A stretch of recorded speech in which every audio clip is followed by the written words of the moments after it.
Les forces vives de la nation sont donc convoquées les 25 et 26 mai prochains. Elles vont prendre part aux assises nationales pour donner une suite à la transition.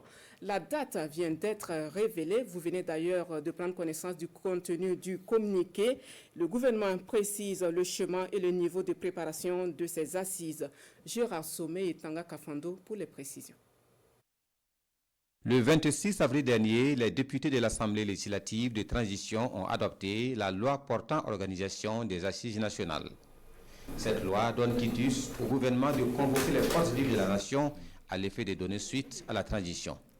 Plus de 2 semaines après l'adoption de la loi, le gouvernement retient les dates du 25 et 26 mai prochain pour la tenue de ces assises. Le 26 avril dernier, l'ALT a, par une loi, accordé la possibilité au gouvernement d'organiser les assises dans un délai d'1 mois. Alors il fallait s'atteler pour respecter cette date, ce délai. C'est ce qui fait que nous avons choisi les dates du 25 et du 26 mai. Et pour y arriver, un comité a déjà été mis en place pour l'organisation de cette assise. Et il faut reconnaître que c'est une lourde responsabilité que ce comité a. Le Burkina Faso n'est pas à ses premières assises nationales sur la conduite d'une transition et la capitalisation des expériences antérieures est mise à contribution pour la réussite de ces assises. Schématiquement, elles ne seront pas différentes des assises passées. Il s'agit des mêmes forces vives qui vont se rassembler. Il s'agit, par exemple, de la société civile, des partis politiques, des forces de défense et de sécurité, pour ne citer que ceux-là, qui vont se rassembler, qui vont faire un bilan des mois écoulés et qui vont décider s'il faut donner une suite à la transition, quelle suite il faut donner.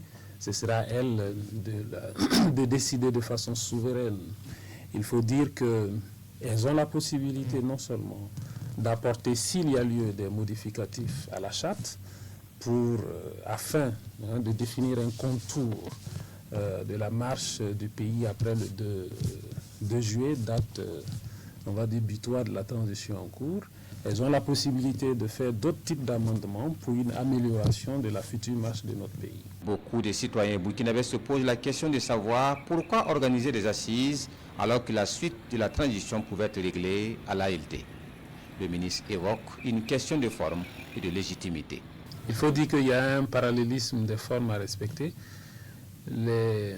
La transition en cours a été mise en route après que les forces vives de la nation se soient rassemblées il y a quelques mois pour lui donner les contours de son existence. Et aujourd'hui, il faut reconnaître que c'est le lieu de rappeler ces mêmes forces vives-là pour qu'ensemble elles puissent faire un bilan et décider de la suite à donner à la transition en cours. Donc ce parallélisme des formes, il faut le respecter. D'un autre côté, l'ALT a déjà fait son travail. L'ALT qui elle-même découle de la charte, qui est une institution de la transition, ne peut pas se retrouver, être considérée plus légitime que les assises. Donc nous avons la conviction que les assises sont beaucoup plus légitimes et c'est le lieu de voir comment il faut procéder pour la suite à donner à notre pays.